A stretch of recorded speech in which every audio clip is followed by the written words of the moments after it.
because the Giannis of it all reported yesterday that he and his agent have started conversations with the Bucks about his future, figuring out what his best fit is, whether or not he's going to go somewhere. They're going to figure out a resolution, and that would come in coming weeks, which makes me sound kind of excited. Asset-wise, we're not really sure what that's going to look like, and we'll get into some of the other reports that are coming alongside that. However, Boogie, were you even shocked at this point to hear that he and his agent have actually started these conversations? No, I'm not shocked. I think it's on the table at this point. It's pretty obvious that this isn't a healthy situation moving forward as far as winning games, being productive, and competing for a championship. When you speak on Giannis, all of those things are attached to his name whenever he joins your organization. So we know what he brings every night, every season.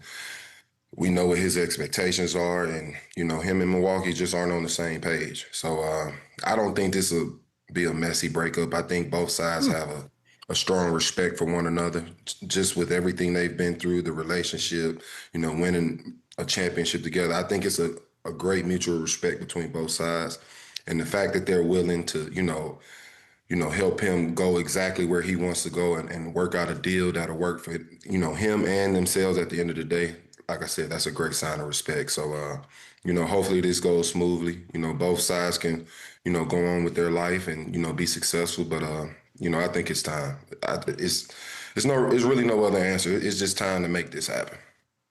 Yeah. And listen, it's not a great situation as far as realistic championship goals this season, right? That's obvious with the look of this roster and the way that they're performing. So if with that being said, I'm fully shopping him and hearing any and all offers to see how I can not go into full rebuild mode. And Giannis is a guy that's going to bring in a boatload of assets, picks, starting caliber level players in that trade. So no doubt in my mind, he has had conversations with his agent. I bet you these conversations have been going on, marking back to last year when the whole Middleton trade went down. What's my future look like here? What's our next move here? What else are we going to bring in here to build a team around me? So you constantly have conversations with your agent. Now, whether those conversations are going to the front office and ownership and the coaching staff, that's a different story. I believe Doc, when he says last night after the game, he talks to Giannis every day, and Giannis has never once asked for a trade. He's never once said he doesn't like or want to be in Milwaukee. So I also believe Doc when he says that. Now, this losing keeps happening, and I believe him that right now those conversations haven't happened. That doesn't mean they're not going to start happening with the way this season's going. So they're kind of in limbo. I think Giannis is that main, obviously, trade asset that they have where they can kind of get back so much that they don't have to go into full rebuild mode. But it'll be interesting to see what a guy like him brings in. But if I'm Milwaukee, I'm listening to everything because this team as it isn't enough. Yeah, for me, it was just good for them to officially say, look, we're going to start having conversations opposed to us speculating or trying to figure out, does he want to get traded? Is he getting traded? It was good to hear all sides at least speak about it, from Doc Rivers saying, look, as far as I'm concerned, as the coach of the team, I haven't heard him say he wants to be traded. He's been focused on doing what's needed for the Milwaukee Bucks up until this point. And then to counter that, you hear the agent come out and say, we're having conversations about his future along with the organization. So put all the speculation aside, it was good for them to actually announce that, put that information out there so everybody can move forward accordingly, But what's going on with Giannis and the Bucks organization, this is rare. Like you don't see this very often where a team is working side by side with one of their best players to figure out if their future is best in Milwaukee or is it best somewhere else. And we're going to work side by side where, whatever the decision is made, it works for both sides of the coin. That's a very rare thing that you see around the league. So, kudos to the Milwaukee Bucks organization for even being open and honest and public about having that conversation with Giannis and his representatives and seeing where it goes from there. Yeah, this is exactly the agent's job, right? Like Giannis doesn't need to get in the middle of this. That's how it gets sloppy when he starts demanding a trade, where he starts publicly, saying things like he's given everything to this franchise, to this city. There's no reason this needs to be a messy breakup. That is the agent and the manager's job for Giannis, which sounds like they are taking good control of the situation because, like I said, this guy's loved there. He loves the city. He loves the organization. At the end of the day, it's just not a championship level team. And Giannis is a top 3, top 5 NBA player in the world. He wants to maximize his prime right now, and it probably isn't in Milwaukee. Fans might have a hard time understanding that, but deep down, they know that. They know he deserves better. God, they want him to stay here. They want to build the team around him and construct another championship team like they had before. But this year is not that. So it's his agent's job to kind of keep this from getting out of control and keep this being like a media publicity thing. Boogie, sorry, Beast, cut you off. Boogie and Chandler, I want to ask y'all this. I saw it in your face. I want to ask y'all this as players. Like, are we in the era now that if you go 2 or 3 years and don't win a championship and you're a superstar player, then you're out? Like, what happened to fighting? This is not even about Giannis. This is a general question. Like, what happened to fighting it out and figuring out, look, this is my legacy. This is where I'm staying. This is where my legacy is built. I'm gonna deal with the good, the bad, and the ugly of that situation. Are we done with that era? And if I can't get a chip, then I'm out. Are we done with that? I think we are, and I think that's just where time is in sports now. Everything is about fast results. That's why you see teams being built overnight to where they might not have been as good the previous year, but now this year they're championship contenders just because they went and put a bunch of names together. But also with that being said, they put these teams together. There's no camaraderie, there's no chemistry, there's no flow to the team. And year after year, for instance, the Clippers, it's this. I think this is just the times that we're in. Everything is about fast results, and that's just not how teams are built. That's not how sports work. It's about building relationships. It's about building chemistry, building trust. It takes years and years of that. You think about it as if it's in a relationship with a girl. Like, it takes years and years to know this person, to trust this person, to make this relationship work. So I think that's something that's kind of went left when it comes to sports. I don't know if it's because of the social media era. I don't know what it is, but everything is about quick results now, and that's just not how sports work. So I think that's just I blame it on the time that we're in.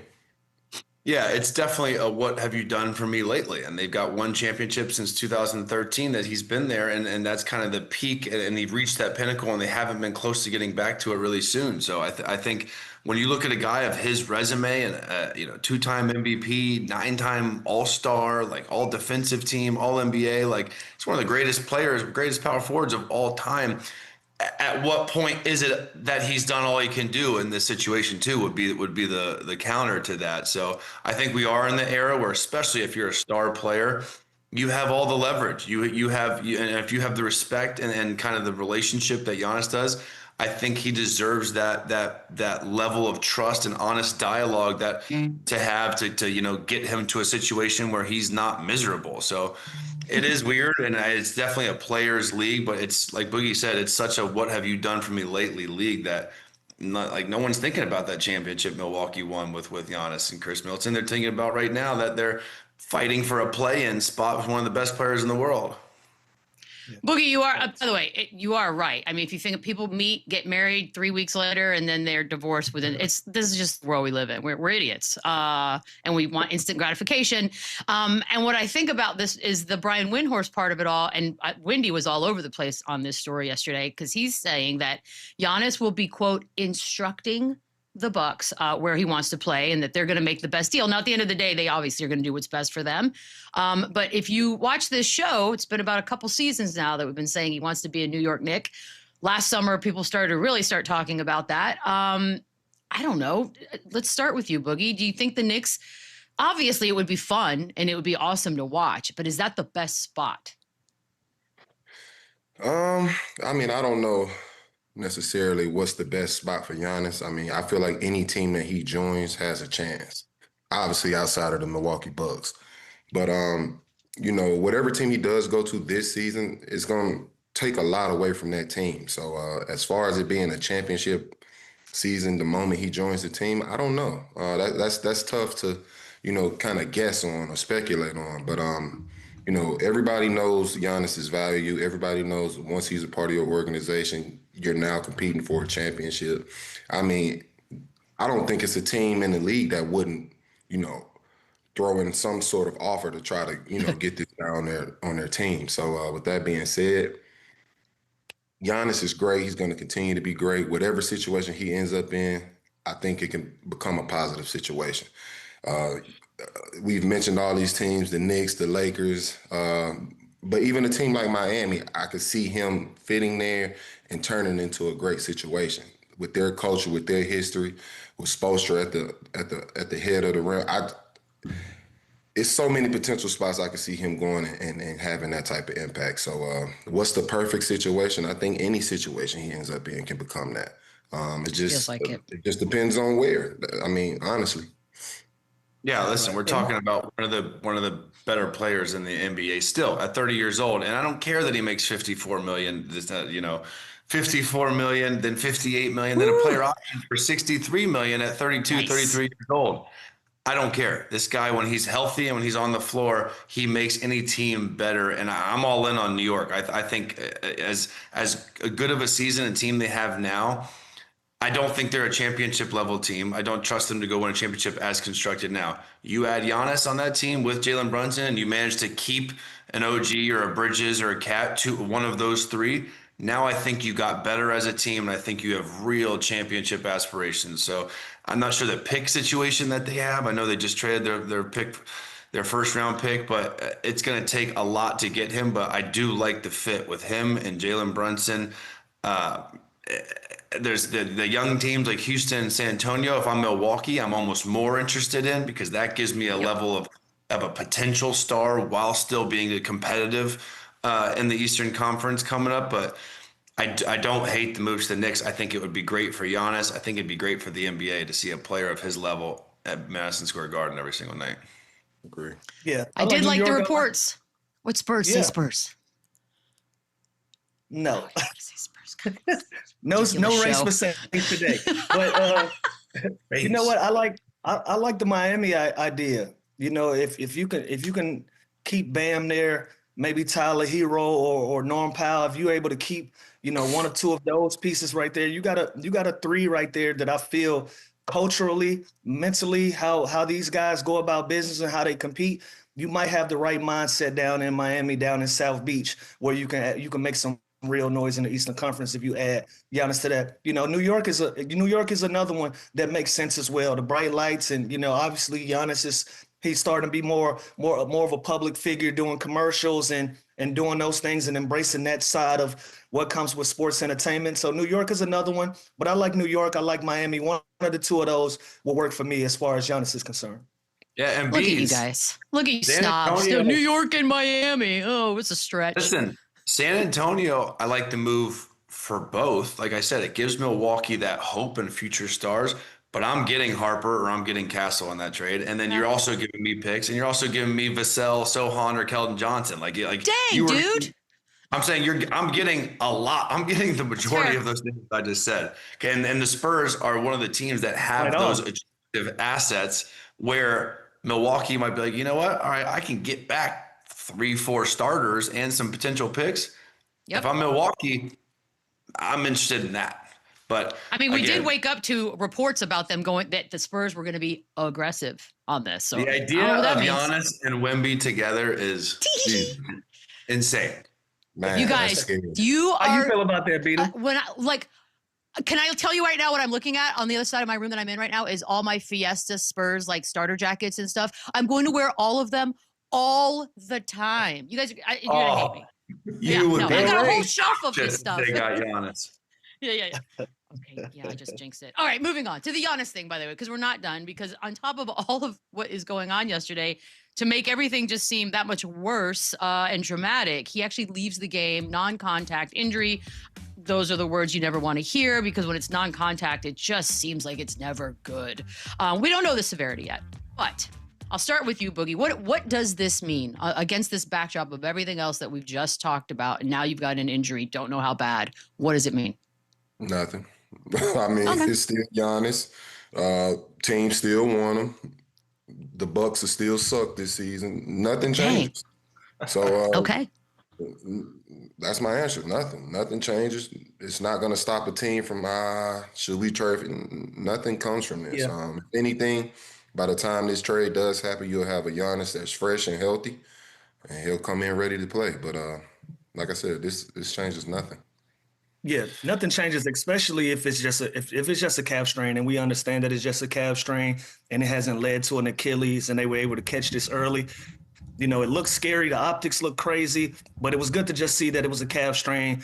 I'm sure today, you know, usually the protocol is he'll probably get an MRI today, get everything checked out, and then we'll get an official diagnosis later on in the day. So hopefully it remains the right calf strain, and that's where we are. And if that's what it is, we're talking about, you know, 2 or 3 weeks. But those teams, if that's the issue, those teams are going to continue to call. They're going to continue to reach out, see what they can get for Giannis, or if they can make something happen. If I'm the Milwaukee Bucks, if nothing happens, I feel good about having him still in the lineup after this is all said and done. So I agree with Boogie. Nothing changes besides the fact that he won't be in the lineup. They're probably going to get worse, or we'll see what happens with this team in his absence. But from there, but as far as the trade and all that stuff goes, I'm with Boogie on this. Nothing changes.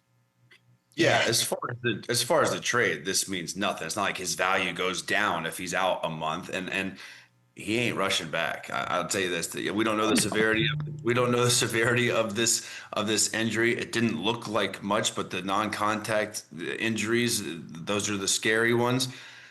He's not rushing back, and again, this will kind of make or break their season if they go south and go on, you know, a 10 out of 12 game losing streak here. Kind of really puts things in perspective and puts some urgency on these trade talks. And I think we'll continue to hear them get louder and louder. But I don't think this changes anything of his value, but I think it might, if anything, kickstart these conversations that we keep hearing about.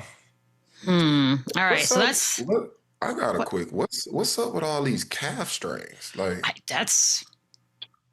don't know. I've never seen it, you know, happen at this rate, and it's got to be some type of, you know, correlation to why it's so many Achilles tears and so many calf strains in the past 2 to 3 seasons. So I'm wondering if there's any, you know, new studies or research on why it's happening at such a high rate now. We're gonna get on that.